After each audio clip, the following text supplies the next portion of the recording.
in a while. So Zach Jarrard is the president of Jarrard Consulting LLC. The company is dedicated to bringing out the best in people through team building activities, project management training, and workshops to improve intergenerational communication at work. Zach holds 3 master's degree from Park University and several certifications. The last one was the CQE that I saw. His research interests include gamification, project management, and working across different generations. Outside of his company, Zach is heavily involved in the community. He is a proud ASQ senior member and looking for being a fellow who serves as the secretary for the Quality Management Division. Zach is an Eagle Scout who aspires to make the world a better place for everyone.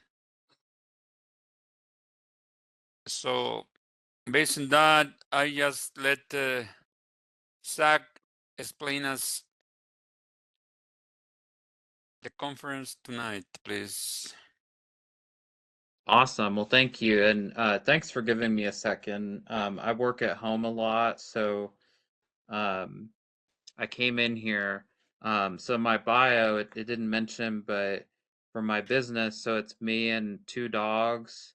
And the dog that's here, his name's Duke. He's the chief barking officer, and he likes to try to get other dogs in the neighborhood to join the company, and he likes to bark at the window.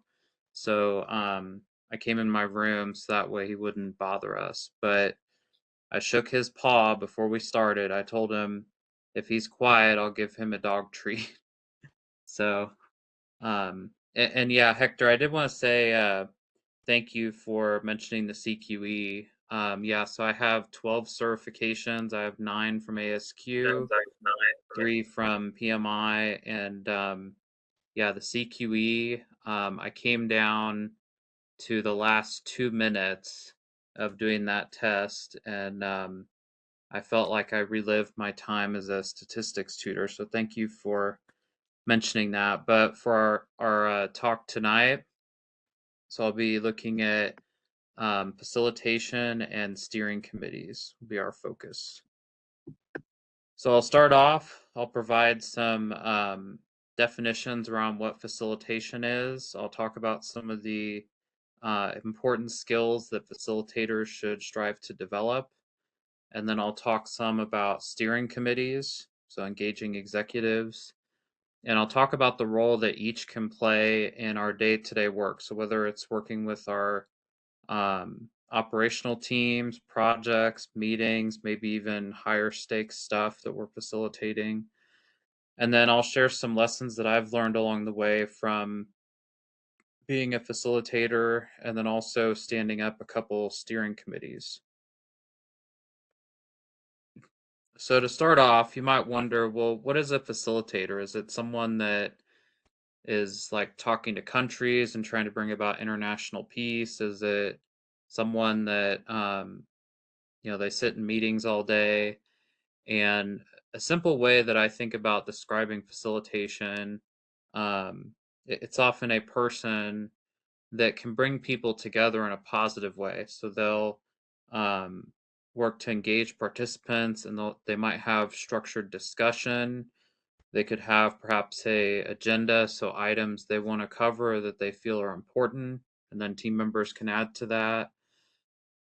It might also just be questions. Maybe they're in a meeting and they feel like it's getting off topic, or the participants are running astray a bit. And so they might ask guiding questions to help get the group back on track, or to have a deeper discussion. Maybe someone mentioned something important and it's worth going into more detail about. They also work with a group to guide them towards some kind of shared goal or outcome. And they're able to focus on the big picture. So they're not necessarily just worried about one or two meetings or activities going on, but they can be able to look ahead a little bit and make sure that they're guiding the team toward where they need to go.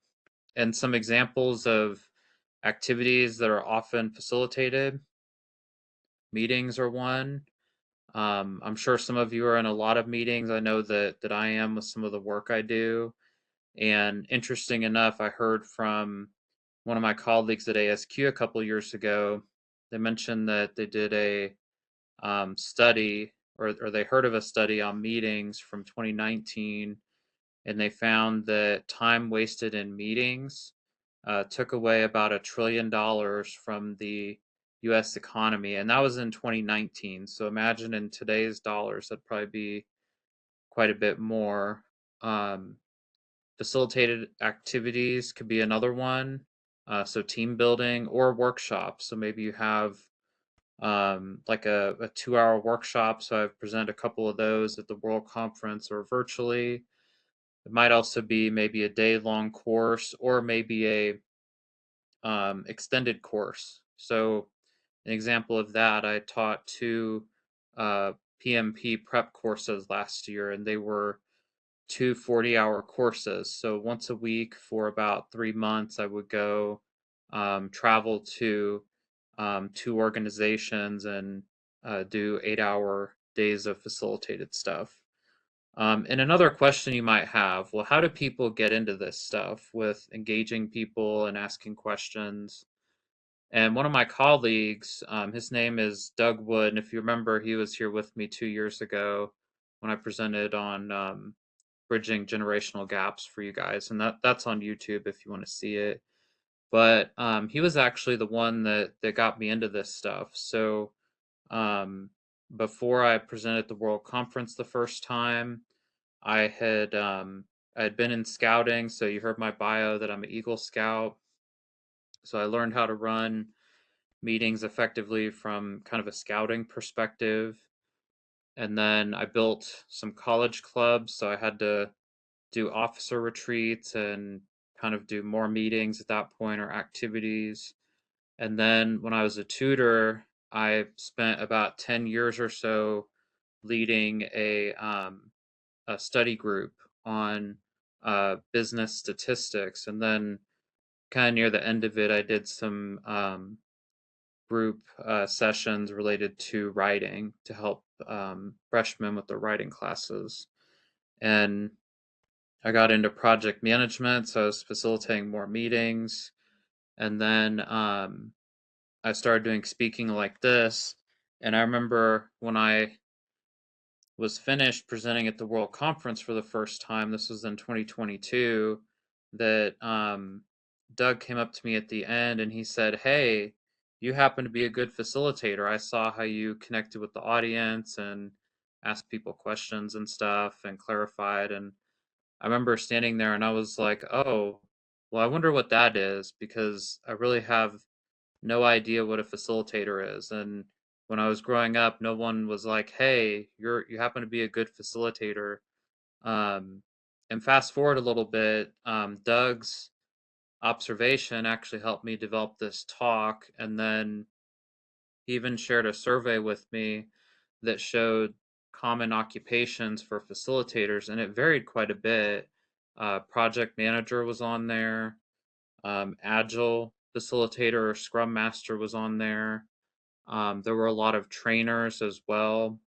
But my point being in mentioning all of that is that there's not really one linear path to becoming a facilitator. I think it varies quite a bit, but I think all of us to some extent can learn how to facilitate. And that brings us to this next point. Well, why is this important in the first place? Why should I care about being able to organize activities or lead a group? And one of the reasons why is that the world that we live in today is very chaotic. So there's this term called VUCA that you might have heard of. It's volatile, uncertain, chaotic, and ambiguous. And simple way I think about it is a lot of uncertainty, and especially in the last year or two, we saw disruptions in international trade and supply chains. We've seen that happen again from the energy market. We have companies that are trying to get into Industry 4.0, so adopt more modern technology systems.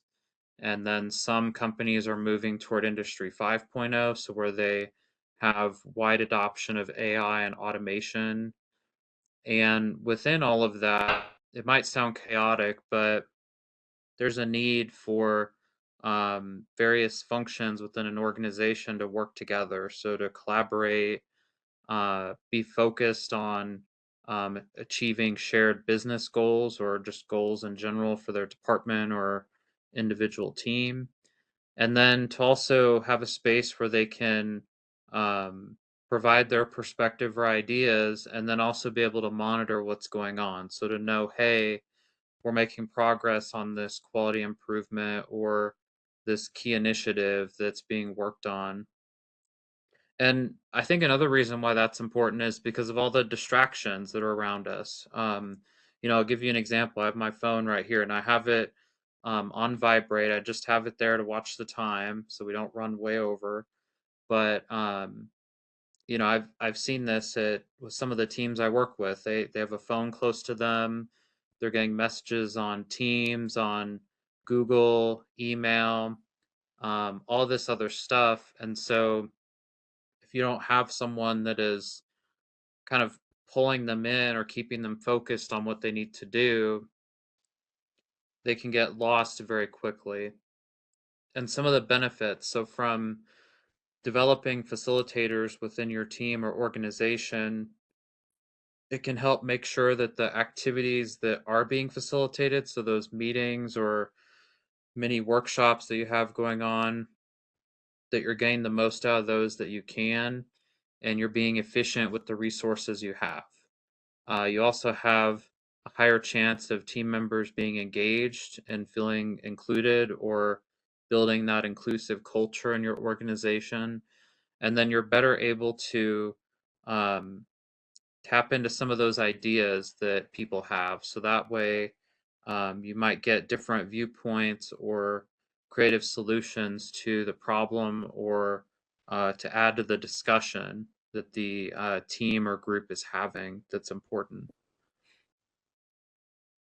And so as we think about facilitation and doing a team meeting or activity, there's some common actions that usually follow that. So before a meeting, uh, in general, a facilitator, they'd want to sit down and come up with some kind of agenda. Now, if it's the first time a group is coming together, they might talk to a few key stakeholders or maybe a manager or sponsor to help build that agenda.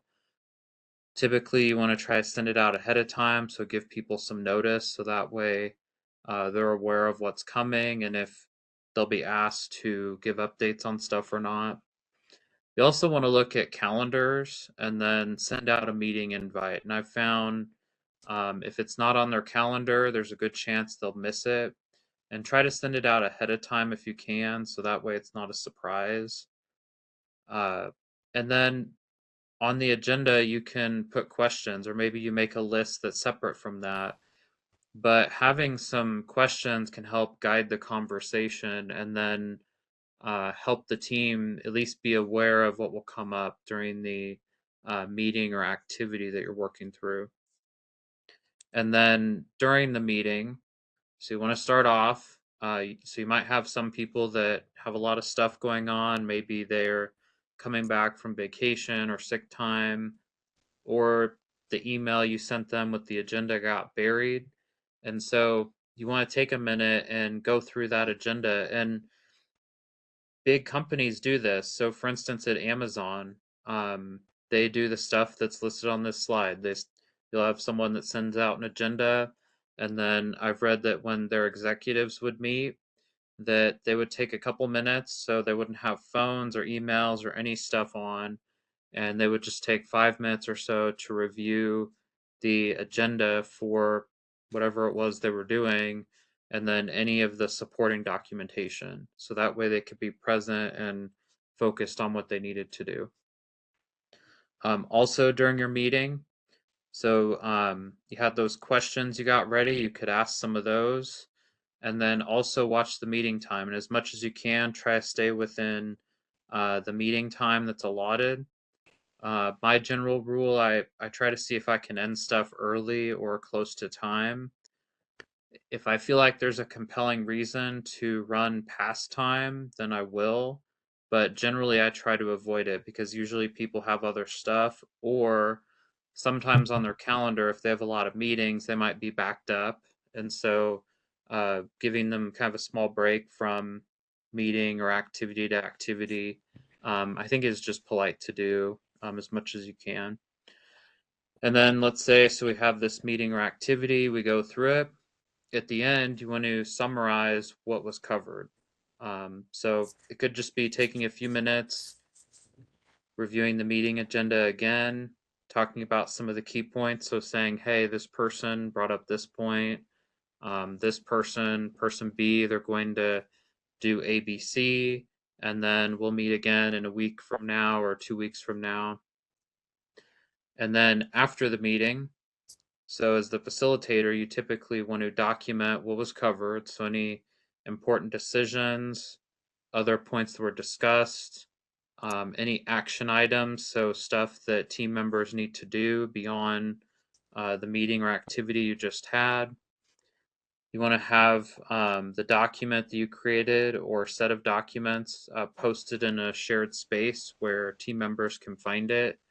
And increasingly, that's in a virtual space. So there might be a collaboration space like Teams or maybe cloud files that people can access that you can post it in. And then you want to follow up with people as needed. So you had people commit to action items. Maybe they forget to do some of them. Maybe you had a team member that wasn't there that needs to do something. Sending them an email, maybe giving them a short call. That can help make sure that they're held accountable. So that way, when you regroup again, there's a higher chance that you've got that work done that they needed to or that they said they would do. And modality is also important to consider with facilitation. So if you have a in-person activity, you want to make sure you've got the right space available and booked in advance. So that way you're not showing up to your office space and you have a different group there, or you have stuff that's perhaps put in the wrong place. And then you want to develop copies of the meeting materials or agenda. You could even post it on a digital board if you have perhaps a projector you could pull up. And then you also want to see if you might have some people that are running late to the meeting, or maybe they wanted to be there but they weren't feeling well. And you could give them a virtual option. So maybe set up a Zoom or Teams link and turn it into a hybrid meeting where you've got in person and virtual. The caution that I'll give about hybrid is that while it sounds good to have that virtual option, I think it can be difficult at times. And so an example I'll give to illustrate this, there was a conference I spoke at about 2.5 to 3 years ago, and they decided to make it hybrid. So I don't know why they did this. They had most of their speakers were virtual, and then on the first and second day, they had one in-person speaker for each day. So I found out the first day because I was the opening keynote for that event. Um, so I did my talk at the beginning, and then the rest of the day, all the other speakers were virtual, and there were some people there. Now, most people were virtual, but there were some in person.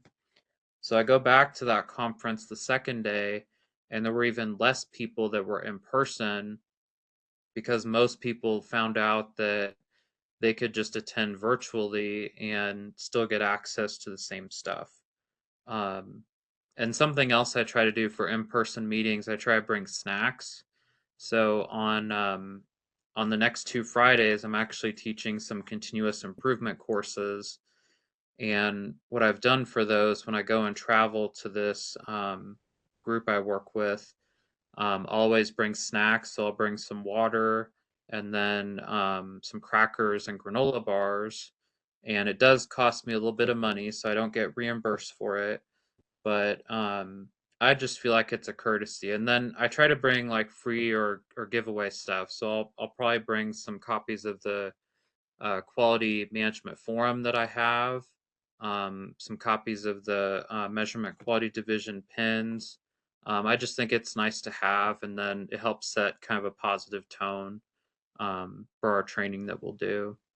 And then if you have a virtual meeting or activity, you want to make sure that people have access to that meeting space. And a big thanks to Hector. So he was reaching out to me beforehand, and I guess I think I joined the wrong meeting the first time, and then he sent me the right one. So big thanks for that. But this was a great example. If I had the wrong link, then obviously I'd probably be talking to the dog or drawing stick people at this point, which obviously I didn't do. And then if you can, you want to try to have people join a little early. So do testing for the audio. If they're going to have video on, any kind of screen share to make sure that's working. And then you want to see how people react. So you might have people post emojis, maybe post in the chat. Try to watch that if you can. And then ask people to jump in and share their perspective when it makes sense to do so. All right, so I talked some about what facilitation is, some of the activities that might require a facilitator, and then considerations for modality. So if you're in person or virtual, or if you're hybrid as well. Now I'll talk about a couple skills that I found facilitators need to be successful. So the first one here is charisma and influence. So when we think about charisma, this is being able to relate to individuals or a group, and then also be able to motivate them to some extent. And the great part is that you don't have to be um, this big political leader or someone that's running a massive organization, or you have this big job title. All of us can cultivate charisma to some extent. And some of the key traits that can help with that: having curiosity, so asking questions. Empathy is another one, so asking how people are doing, trying to relate to them, celebrating stuff that they've done. And then having a sense of optimism. So, this idea that the group can get it done, they've got the right people, the right skills in the place, um, that, when they come together the next time, they'll be even better than they were right now or in their current state. All of that can help cultivate charisma to some extent. And then building influence. So that takes a little more time. And you want to get to know people. So develop those relationships with people. Um, Look at the customs and traditions of the organization or the group that you're in. So maybe certain times of the year they're busy. It could also be that the organization they're at, maybe they have certain norms. So, for instance, I read of several big companies, they decided not to do any meetings on Fridays because they wanted to give people time to just get the work done they needed to. I've seen some organizations that won't have any meetings until 9 o'clock in the morning or 9:30, because their associates come in around 7:30 or 8, and that way they can kind of start their day a little bit before jumping into project work or meetings or facilitate activities. And then you want to make sure you're setting a good example. So if you come to a meeting, if you as the facilitator commit to delivering some action items by the next meeting, if you go that next meeting and you don't deliver the stuff that you said you were, or let's say that you waste everyone's time, then you could lose a lot of credibility and perhaps damage your charisma that you have with the group. Now, if you do the opposite, so if you say, hey, I'm going to work on this stuff in the next week, and you do it in the next week, then that'll show the group, hey, this person their actions mirror what they're saying, and so we're more likely to trust them. Even as well, like you could say to the group, hey, I did part of this stuff I was able to, but I wasn't able to get all of it because I was sick or something happened. um, then people might have a little bit of empathy for you. So being a little vulnerable can also help with cultivating charisma and influence to some extent as well. And then active listening, that's another part of being a good facilitator. So with active listening, it involves making sure you listen to what a person or group says, and then show them that you heard what they said, or verify that you understand what they said. And it could be really simple. Let's say that one of you threw something out, and maybe I'll repeat it back. And I found, so when I was presenting at the World Conference the first time that I did this, and I think I was just used to doing it, because I found out that the audio would be given to participants. So I knew if I repeated the questions and then answered them, that the people listening to the recording, they'd be more likely to understand what was discussed at certain parts of the session. So repeating back what people say.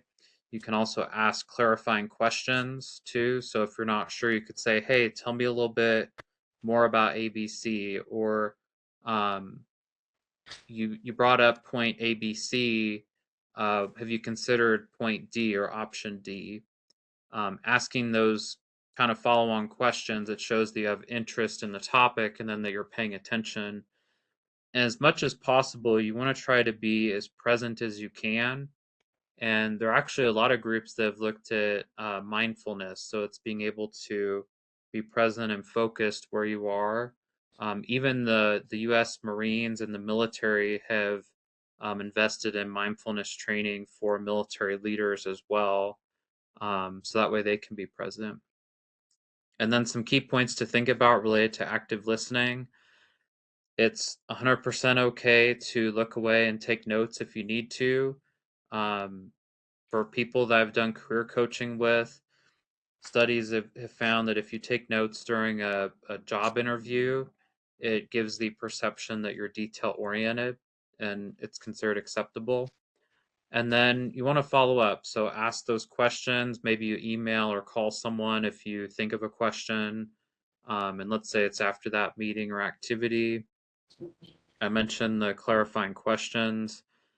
And then, as much as possible, and I know this is difficult today, we want to try to limit the number of distractions we have. So maybe we ask people to get out of their email, put their phones on vibrate, maybe turn their phones off. And something you could do. So if you have longer activities, let's say they're like 2, 4, 8 hours, or maybe you have multi-day activities, you could build in breaks where people could look at stuff, or maybe give people a technology break. So maybe say, hey, we've talked for an hour or two, let's take 5 minutes. You can pull out your phone or look at whatever you need to. So you can check your email and then come back and refocus. So that's an option that I mentioned that can help with managing some of the distractions. And then we want to find ways to engage people. And luckily, there's a lot of activities out there that can help do that. And I'm happy to send some of them to you after this talk, or if we have anyone listening to the recording. So taking a minute to recognize stuff that's gone well. So it could be the team accomplishing a milestone. Maybe it's someone that got promoted or celebrated a work or personal anniversary. Um, and I have to say, like, when I entered the workplace, I remember I would send people notes like that. I would say, like, hey, I saw you got promoted, congratulations, or hey, I saw you're leaving the organization, and I want you to know I enjoyed working with you on ABC, and I wish you the best of luck with whatever it is you're doing next. And just taking a minute to celebrate that stuff with people, and recognize that people were shocked. And I remember, to me, it seemed like it was normal to do that, but taking a minute to recognize that stuff, it can go a long way to build trust and respect, especially with your team members. You could have people share facts about themselves. So maybe they have a hobby or something random that you wouldn't be able to tell when you initially meet them. Or top 5 questions. That's another one. So have people share perhaps the top 5. For this group, it might be the top 5 reasons that you got into quality, top 5 reasons you'd recommend ASQ to someone, or maybe it's your top 5 movies or TV shows. Any of that stuff can get people talking. And some of the benefits from doing this, so from taking the time to do team building, even if it is very brief, you get people excited about the work that's going on. You get them engaged. They feel like they can be present in the moment. You help build that trust, and you get people talking to each other. So that way you move them toward that norming and performing stage. So they'll be kind of high performance and then ideally low conflict. And you build that team oriented culture. And that's especially important today. In a lot of organizations, they've had higher rates of turnover. There tends to be less loyalty between employees and employers today because of changes in generational worldview we've seen over the past century that have kind of gradually taken hold. And, for the most part, I don't think those worldviews are going backwards. So we're not going back to where people are just blindly loyal to organizations or the associates that are there. But I think what that says about our workplace, and there was this speaker I saw, he was at the World Conference 3 years ago. He mentioned this point that in the past, organizations used to treat team building as a one time activity, meaning you get everyone together, you do this annual activity, and then that's it. You don't do it again for another year. And while that worked in the past, today, since we have higher turnover, we have new team members coming, we have old team members leaving more frequently. Um, the speaker argued that team building has to be an ongoing activity, that we have to constantly um, build those relationships and then continue to support our team so that way they can do the stuff they need to and work together effectively. And then we have conflict as well. So, um, even on high performing teams, it's inevitable that you might have disagreements. And I have a whole separate talk I do about conflict that is actually pretty interesting. And um, one of the frameworks I found that is really helpful with addressing conflict or issues that could happen, and I learned this from my time in Scouts, it's called the EAR method, or express, address, and resolve. And the first part of it, express, that's where you have individuals or groups. They share their point of view on an issue, and then they get agreement on what the problem is they have. So they have this, maybe they write a problem statement, and then each person shares their thoughts on what it is or what they feel like it is. And so once you have everyone do that, so you're clear on the problem, everyone shared their viewpoint on it, then you move to address. And that's where ideally you have your teams work together, individuals or groups, and they identify the main root cause of the issue. So because of this cause, that's why this problem has happened and why all the groups are unhappy.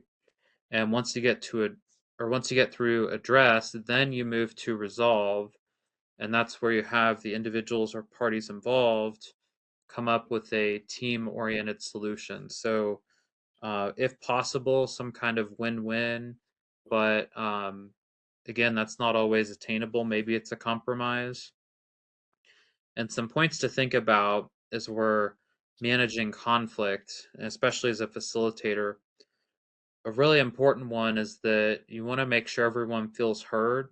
So, giving people time to share their thoughts. Now, you don't want to let them ramble. So, you don't want to let one person talk for, like let's say you have an hour to sort this out or a problem. You don't want to let one person dominate the conversation and then not leave enough time for everyone else. So I would say if you have something that's really contentious, you might put a limit on discussion. So maybe each person has, let's say, 3 or 5 minutes where they can say their part, and then you move to the next person or group. The other benefit from doing this too is that if everyone feels like they've been heard, so even if their solution or idea is not adopted, there's a higher chance that whatever the solution is, whether it's a team oriented solution or not, that everyone's more likely to accept it because they've at least felt heard, that they could kind of share their perspective and almost kind of like get it out of their system, per se. And then another point with conflicts. So sometimes, as the leader or facilitator, you feel like you're responsible for trying to sort it all out. And you don't have to do that. We've got subject matter experts, we have stakeholders or team members that we can lean on to help solve that issue or problem that's facing the group or perhaps your department.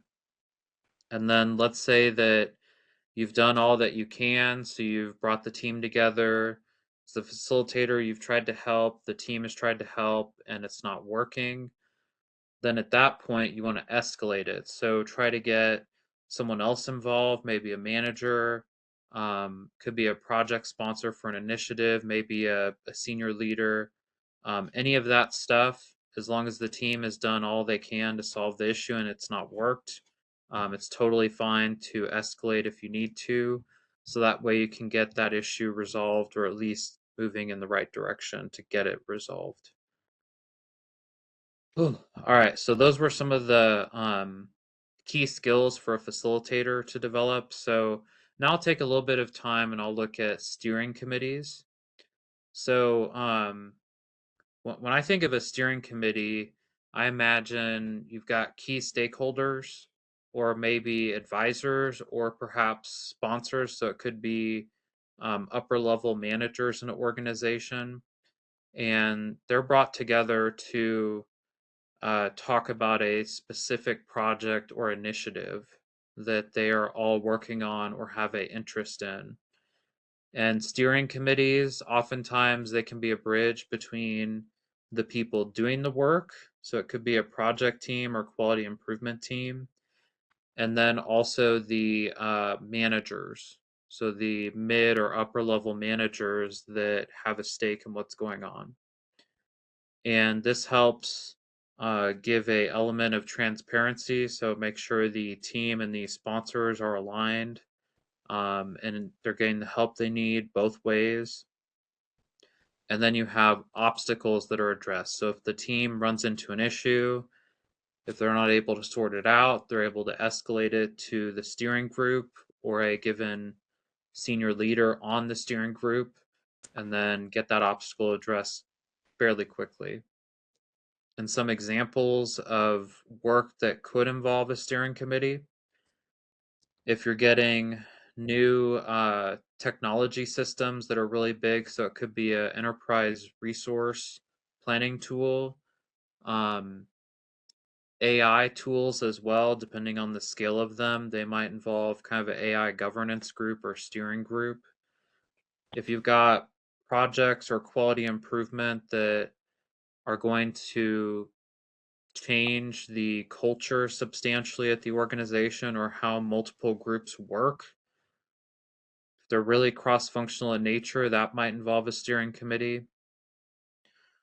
Or maybe the organization's trying to pursue an opportunity, so they put a significant amount of resources into a new product or service offering or a initiative that's really innovative. That might also involve a steering group as well.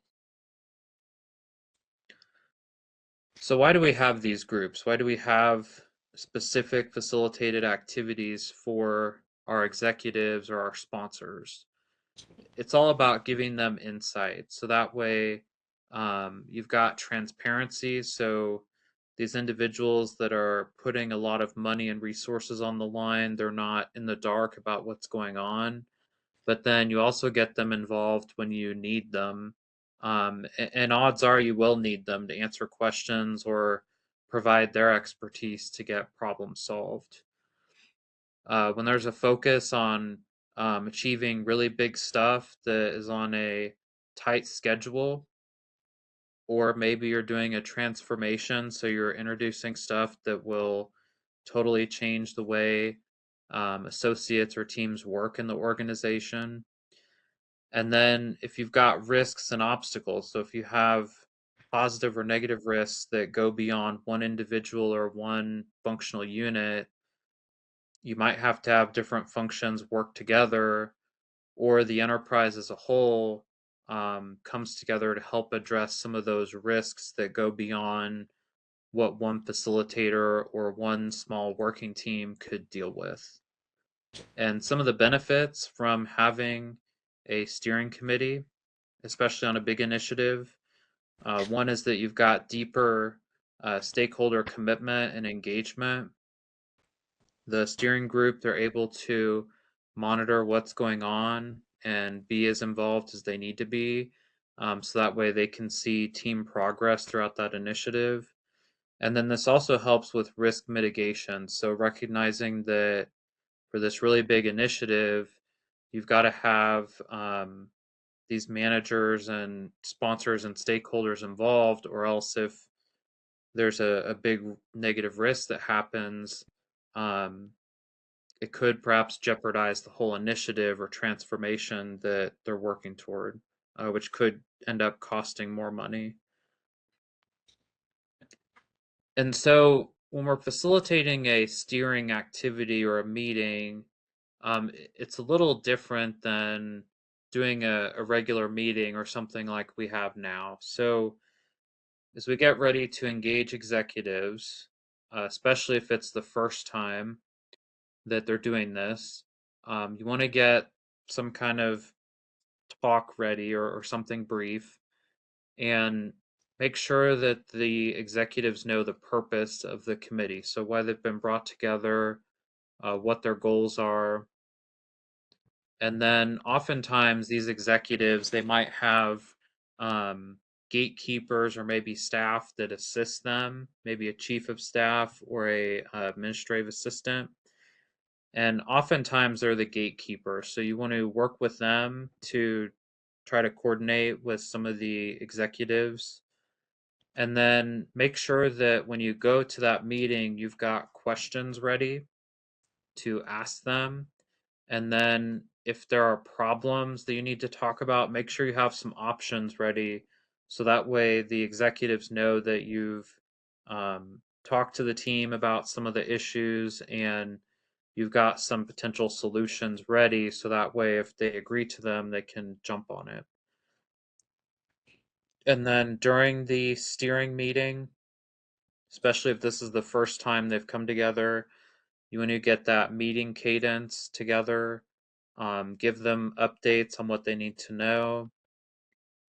Make sure you track the meeting time, and especially for executives, you want to try to stay within that because odds are they have a lot of stuff going on. They might have lower level managers trying to get their attention that probably have more meetings than most of us have on a day to day basis, and they're under more pressure. So if you're sensitive to their time, they'll appreciate that. And at the end, you want to summarize what was covered and then share any next steps or action items. And then once the activity or meeting is done, you'll develop some meeting minutes. You'll send it out to everyone to review. Just like before, you'll post it in a shared collaboration space. If it's virtual, it's a lot easier to track and then share with folks as long as they have access. And then you want to follow up with executives or team members as needed. So if they have action items, you want to make sure you're working with them to make progress on it. So that way they don't fall behind. Okay, so you've heard me talk about facilitation, about steering committees. So now I'll share some examples of stuff that I've facilitated. So one example from my involvement in ASQ, I was the chair of my section about 5 or 6 years ago. And before I became chair, I felt like some of our section or board meetings were a little disorganized at times and might get a little bit out of hand. So I would work with some of the section leaders to build an agenda, and just really make a list of, here's the stuff coming up. Here's we need to think about like 3 months out. Here's a list of programs that we have. Here's stuff that we have coming up. How are we going to engage people on my ASQ, because that's in our the PEP award criteria. And I found from doing that, so from putting a brief agenda together, from sticking to it, sending it out ahead of time, there was a greater sense of transparency and also engagement from everyone. So they felt like they knew what was going on. They felt like they could jump in with questions. They even had stuff that I hadn't thought about. So I got them thinking about perhaps stuff that was important that maybe hadn't come to my mind initially. And then we were able to stay within time. And then we had that positive culture. So we were able to celebrate some of those wins along the way. And then we had better planning for just stuff in general, for being able to put cool programs out there, to post on my ASQ. And that helped enormously. And I believe like 1 or 2 of those years where I was chair, or like close to it, we had so much engagement that we actually did better at retaining members compared to ASQ as a whole. Um, and I can't tell you why. Like, I can give you anecdotes, but one of those years we actually increased our membership slightly. Again, I don't know the exact reason. I could speculate, but I think some of this might have helped. Like having that engagement and positive culture, trying to make some stuff fun, but also valuable for people. I think that probably helps some. And then here's an example from a steering committee that I put together. So there was this project I worked on related to degree planning and audits for college students. And the goal of this was to implement a new tool to help with planning for future terms. And so I put together a steering committee to help managers have oversight of that. And then I got to run several of the meetings and some of the outcomes from that. So, from putting this steering group together and working with committee members to make sure we were on the right track, we had executives engaged. And um, at that organization I was at, I believe to this day, they still use some of that model I put together for steering meetings. We also had team members that felt like they could jump in, and I had some of them join meetings as appropriate. We're able to mitigate several of our risks and then identify them early so they could be addressed.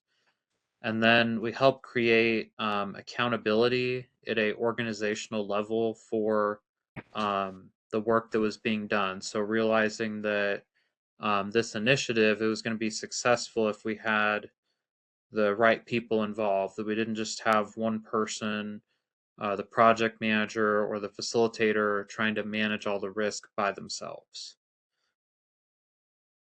All right, so you've heard me talk for quite a while. Um, those were some examples I had, but now I have a couple scenarios, and I'd love to hear kind of your thoughts on these. And this one relates to facilitation. The second one we'll focus more on the steering committee side. But for this scenario, so I want you to imagine you're at an organization.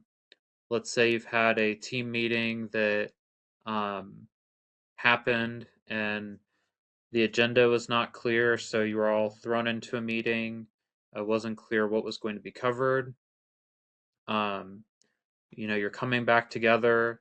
There's some kind of sensitive topic or important decision that needs to be made, and you need the team to be involved. So you need to build some kind of consensus or some agreement on what the decision needs to be made. So I want you to take a minute, think about this, or just think about in general a time when you've been in a difficult team meeting, and feel free to post your comments in the chat on what you would do in this situation, or if you've had to deal with this before. So I'll give everyone, we'll do a couple minutes, and then we'll come back together.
Okay, well, so Hector, are you seeing any um, initial comments in the chat at all?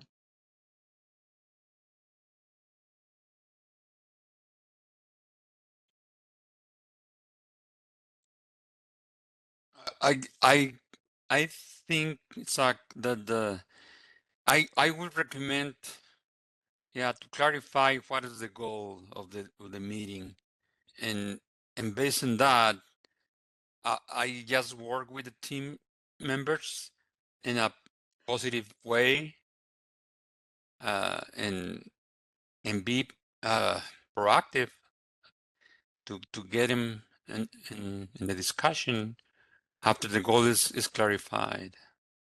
Okay, yeah, I think that's good. So you're saying if you have a team that is having some conflict and they're trying to make this big decision, that um, it might be good to take a step back and revisit their purpose and what the goal is, and then try to find a way. So, for instance, maybe doing a little bit of team building or icebreaker to kind of help thaw the some of the perhaps raw emotion, so that way they could be in kind of the right mindset to make an informed decision together. So yeah, I think those are some good points.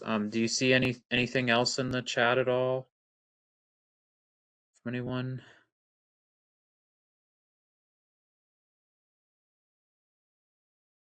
So and if not, it's okay. These scenarios. So when I develop stuff like this, I try to make it open ended, so that way we can get a wide range of answers. And I know for some people it might be hard to talk about perhaps difficult team meetings that they've been in. I know I've been in some where it's definitely been kind of a win-lose situation, and I've been probably on the losing side, but it's okay. You know, as a facilitator, sometimes when you plan stuff, it doesn't always turn out the way you want it to, and you just do what you can. Um, so for this situation, so if you have a difficult meeting coming up, so if you know that there's tension between individuals or groups beforehand, just like what was mentioned earlier, send out an agenda ahead of time, make sure everyone is aware of when the meeting will happen, and right when you start, try to have that outcome-based mindset, which I think Hector mentioned really well. Trying to bring the group together, have that shared goal in mind, maybe remind them of that. And then when you have the meeting or activity, make sure you stay within the bounds of it or within time, and then stay as positive as you can. You might have team members throw the group off track or deviate from the agenda. So you want to pull them back in or help them refocus. And then document the discussion as much as you can.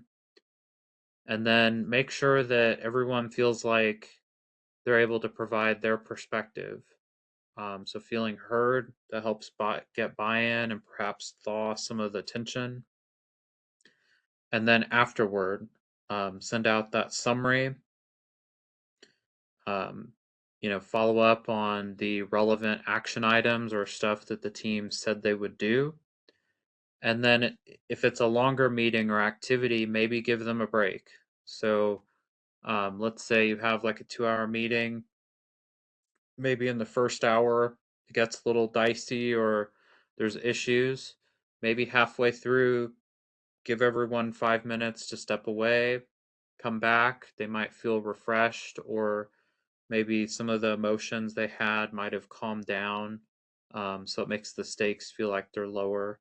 And one of the cool parts I'll mention with some of the recent advancements in AI, if you look at platforms like Zoom, I think Microsoft Teams as well. I don't know if WebEx does this yet, but increasingly they have AI companions. And you've probably seen this if you have meetings with folks, you might see that they have like a Otter AI or something that tries to join. And in a way, it's basically a AI note taker, and it can provide a automated summary. Now, I've seen several of these. I've used some of them. I'll caution you, they won't replace meeting minutes, but I think they can help with capturing some of the important items. I would say you also want to watch out too. So I've noticed if you activate them early, um, sometimes they'll pick up personal notes or random stuff that people says, and it might confuse the AI. I've seen that happen. I've looked at a summary and it's been like, hey, this person talked about how they're from Texas, and they have this annual get together, and it's not related to the meeting, but it's just something fun that they started talking about at the beginning. All right, and then let's do one more scenario. So imagine that you have a big project coming up. You've got an outdated QMS that you're using, and there's a big initiative to replace it. It's going to take a lot of work, and so this will require oversight. You can't just have one functional area or stakeholder do it by themselves. So let's see what time we're at.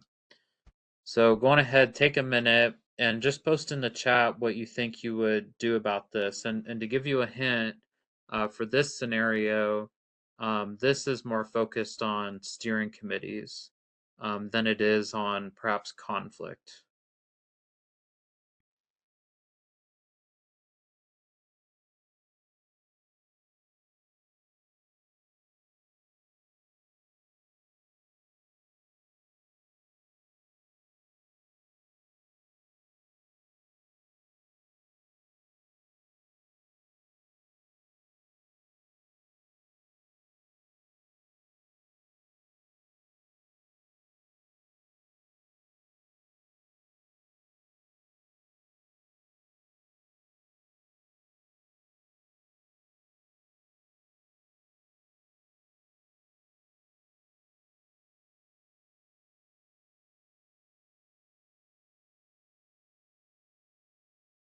Okay, well, let's see. Well, Hector, do you see any comments in the chat at all from anyone?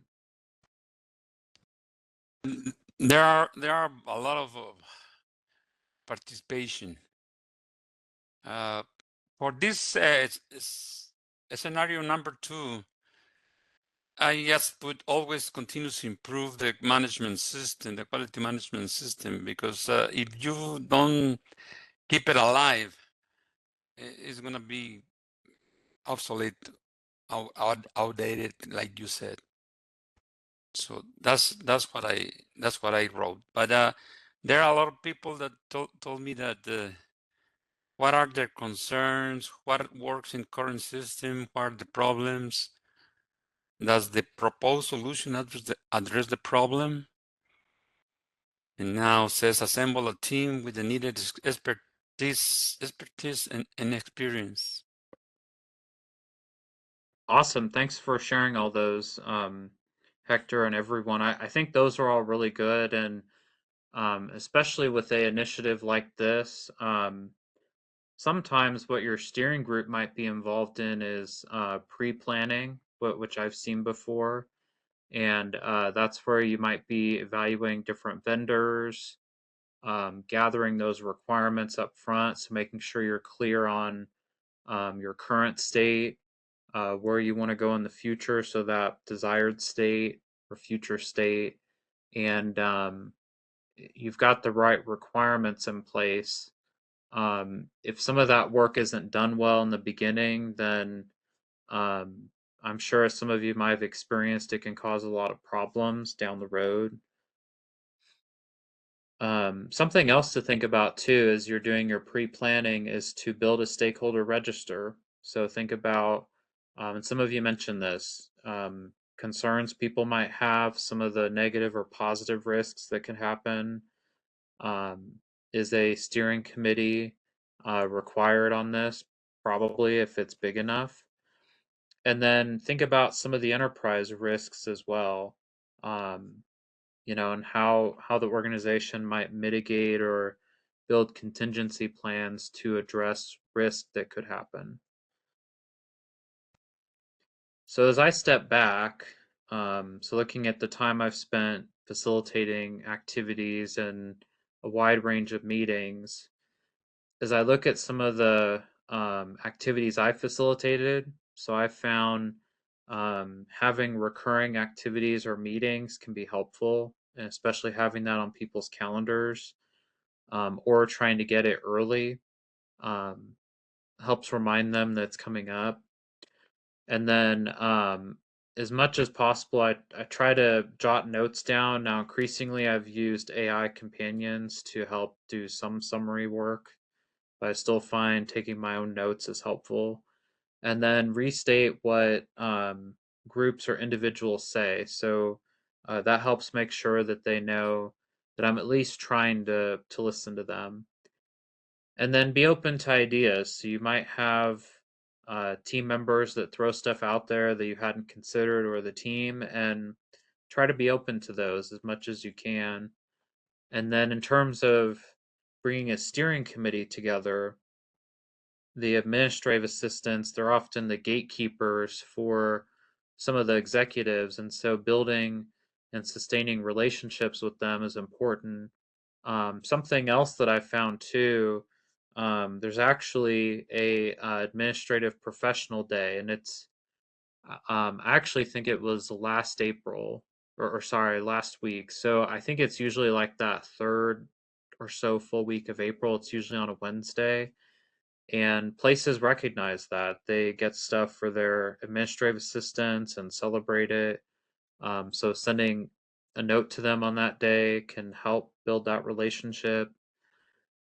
You can include members of the project team or maybe a key steering committee member in building some of the steering updates or presentations.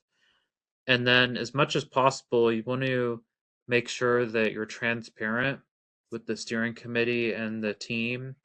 And then also make sure you're open about some of the issues that the team is running into. Because odds are, if you're not, then the steering committee won't know or won't be able to help address them um, if they occur. And then it's causing the group to be reactive instead of proactive. Question. Oh, yeah. You said that you used to be a chair for ASQ, and at one moment you had an improvement of membership and engagement. What were the activities that you implemented to have these results? Okay. That's a good question. So I think first we tried to really build out a calendar. So we tried to um, kind of get ahead and try to promote stuff at least 3 months out, so that way people knew what was coming up. We also prioritized awards. So within ASQ, they've got medals. They have member leader awards that people don't know about that you can nominate people for. We did several testimonial awards. So those are awards that come from the board of directors, and it recognizes a individual that's done something outstanding for their section, division, or just in general as a ASQ member. We found the awards were really powerful.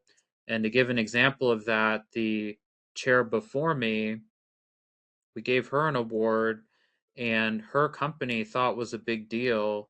And the crazy part is that her company didn't really care that she was a member or the chair of our group, but when she got an award, they suddenly thought was a big deal. Yes. Um, we tried to beef up our student conference. So actually, Keith Fong, who's in your section, we invited him to do a keynote, and I believe there were over 100 people there that attended it. And we also partner with other sections and divisions. So we had some joint meetings we did. We tried to bring in different experts. When we went to the World Conference, we really tried to build relationships with some of the speakers and divisions there so we could bring them in. I think doing all of that stuff helped us improve retention. Um, Again, I can't give you concrete answers on why. Um, we had slightly more members, I think it was that year in 2023 than we did in 22. But I think that planning we did and trying to be proactive with promotion and our creative programs, I think that played a big part, and it might have helped us perhaps grow a little bit. Okay. Did that answer your question? Yes, it did. Okay. Yeah, and thanks for asking that. I think that groups across ASQ should probably have more discussion about that. Okay. Um, all right, so going back to this, so closing us out before we do more questions. Mm-hmm. Beyond this talk, so if you're interested in facilitation stuff, there's a couple books here. The Art of Gathering is a pretty good one. Um, there's some stuff for facilitating workshops and then group facilitation. And then for steering committees, there's a couple articles, and I'm happy to send links to all of these if you're interested beyond this session. And then as we close, so from our time together, I'm hoping that you have a better understanding of what facilitation is, how people fall into it, also steering committees. I looked at the role that this could play in helping manage the stuff we do day to day. So it could be our section or division, maybe a department meeting or project, or perhaps transformation that we're on. Maybe we're helping lead a digital transformation in our organization. And then I shared some lessons learned and some examples of stuff that I've run into that we got to talk through. So that way, hopefully, all of you could have a better idea of understanding how to facilitate activities or steering committees. And something I'll close with, I've noticed in the past year that more people have been talking about Industry 5.0 and what that could look like. And I even have a framework I presented on that back in February.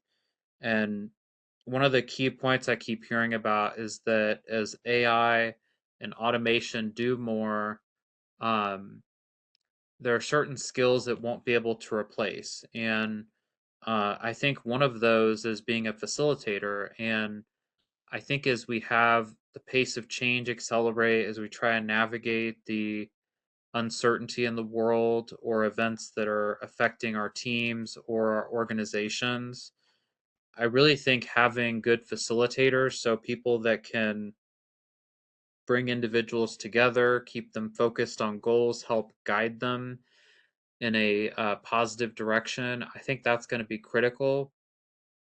And I think that's going to be really hard to automate. And I think AI could help. It could help us put meeting notes together, can help us think of questions.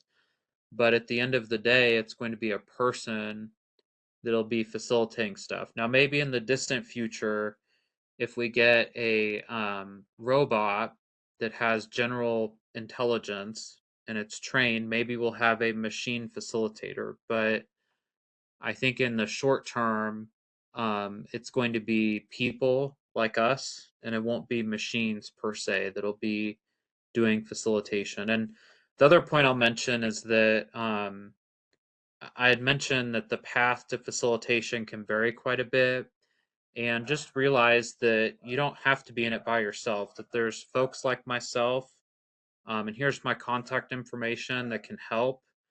We can offer guidance and resources that can help you be a better facilitator or just a better leader in general. And here's my information. So I'm very active on LinkedIn. There's my email. I'm happy to share a copy of these slides as well as the web links for additional resources. And just want to take a second and thank your section. So your section leaders, I think Keith and Hector for helping organize this. And yeah, it's just nice to be back. I think this is maybe my second or third webinar I've done for you guys, and I'd be happy to come back in the future if you need other speakers, or I could try to connect you to some. I wish all of you the best of luck in this space, and yeah, again, just want to thank everyone else for being here too. You saved me from dragging my dog in here or drawing stick people in my room and having to talk to a wall for an hour. Thank you, Zach. Thank you. Yes. Thank Any you. questions, guys? Thank you. That was a lot of information. Very realistic, very to the point information, eye opener for me. As a teacher for 42 years, and I've got a class of BIM 1, Business Information Management, where we touch stuff like this, but a lot of information. Thank you. Yeah, you're welcome. And if you have like a student group or something you're working with, let me know. I'd be happy to talk to them. I think I had heard a while ago that your section was trying to stand up like a student branch. So yeah, I'd be happy to talk to them. Within my Nice. section, we have a active student branch, so I could connect you to them as well. If those students would be interested in networking between each other. Yes, that would be nice because these students are going to be graduating with high school and an associate. Ooh, okay. So they are becoming leaders. They're getting ready to be leading other students and helping other students too. Nice. Thank you. Stop. That's good. And honestly, we need them as we Yes. look at the different generations in the workplace. So right now we've got 5. We might have 6. So we'll have Gen Alpha entering soon. And as we have members of the silent generation, the baby boomers, and also the older part of Gen X retire, we're going to need millennials and Gen Z to jump in, and it's going to happen a lot faster than we probably realize. Yes, it's true. And these students are going to be juniors at UTEP or other universities. So I was thinking of trying to recruit some of them to our association and giving them the benefits and the beginnings of their future as leaders. Yeah, I agree. And in a lot of the talks I've done, I've actually spoke on Gen Z quite a bit within ASQ. And I always mention that I think they're a really good organization, especially for young people, because of all the people they can connect with, like some of you on this call tonight, all the tools they can learn, and just all the value. And interesting enough, I remember when I started to get more involved, I asked someone, I was like, well, why do people learn about this stuff later? And they told me it's because someone, they'll go into the workplace, they'll do some stuff for a while, then they'll get into quality, and then they discover ASQ is around. And you would think it would be the other way around, but it's not. And It's not. so I think if they can get exposed to this stuff on the front end, Yes. it can make them even more successful in the future. I think so too. All of these notes from ASQ, I always do the slides and I show them to the students, all of them, you know, at their own level, and they're tested on it. I'm sorry, but they do. Because they're gonna need it. They're gonna need it. And I had some students coming from UTEP and talking to my students, my present students, and they go like, "Wow, really? We need that." I said, you're not listening from me. You're listening from one of the students that graduated last year from us. So they're more eye opened to go ahead and mind open to others' perspectives, like something like this. Yeah, I think that's good. The other point I'll mention is that sometimes you have different types of facilitators. So, for instance, I can also be a game facilitator. Oh, And what many kids don't realize is that just as we spend time getting good at what we do as adults, um, kids are spending lots of time playing video games, I do. and oftentimes they're working together in virtual environments. And Mhm. so they're learning how to be game facilitators without even realizing it. And so odds are, if you show them some of this material, they've probably already done most or all of it, and they don't even realize it. True. And they can apply it to. Okay, nice. I like that. Very nice. Thank you very much. Yeah, you're welcome. Do we have any other questions at all? Let me see the chat.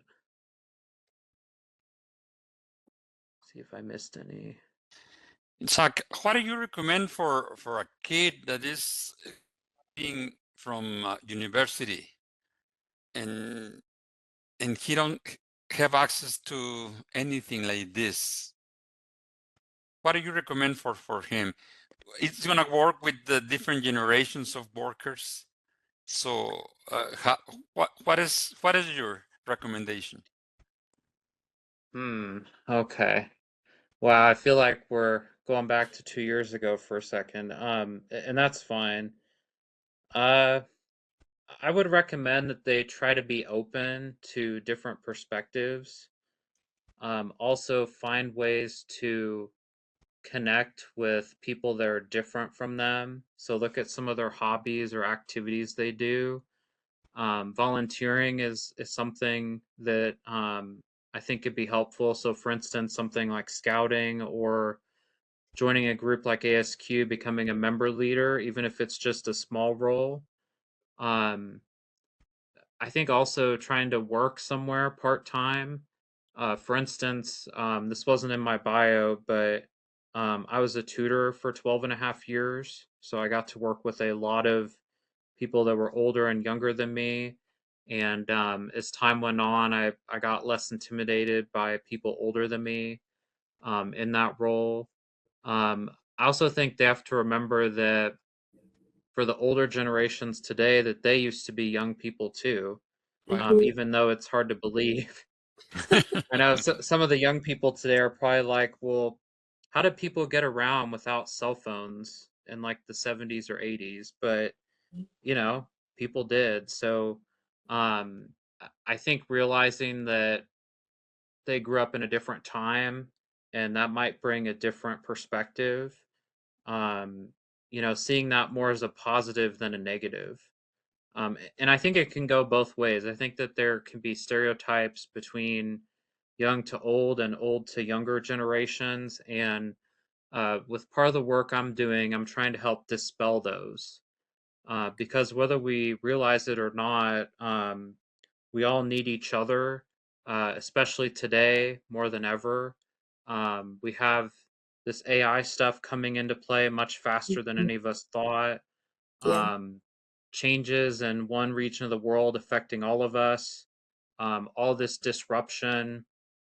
And if we can't work together, then we're just all going to be reactive. And I think it'll especially hurt some of the folks today that are mid-career or people that are, younger today and being like, well, hey, do I have a future if I know the world's going to get hotter, or if AI is going to take half of these jobs? But the reality is that stuff's not going to go away, and we're all going to have to confront it together to some extent. And we can either do that by finding a way to work together, or we can try to tear each other apart and, um, get to that end state with a lot more pain and whatnot.